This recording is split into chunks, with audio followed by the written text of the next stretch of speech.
Evidence of a violent raid on this home in Khost province in eastern Afghanistan. 13-year-old Maiwan says the sound of gunfire woke him up when U.S. soldiers stormed into his home at around 10:30 Wednesday night. They came in and they broke the door.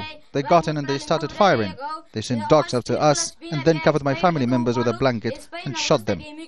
Maiwan says the soldiers shot and killed his mother, a teacher, his brother, uncle, and another female family member. The raid on the home severely wounded another woman who was 9 months pregnant. Her unborn baby died. They were not Taliban, they were not Al-Qaeda. My niece was a teacher and my nephew was working with a foreign non-governmental organization. The Americans are the Al-Qaeda. They are here for our destruction.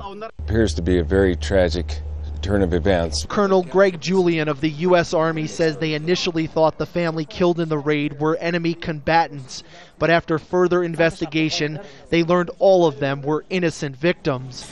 American forces say they raided the home because someone inside shot at them and they were returning fire.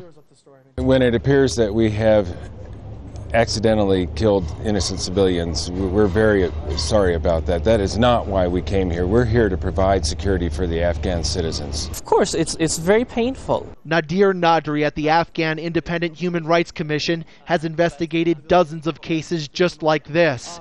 He fears the new Obama strategy to bring thousands of more troops into Afghanistan will only increase the number of civilians being killed. To see a woman suffers from an operation by the international troops or by the Afghan forces who promises more protection to civilians, more a feeling of security to the civilians.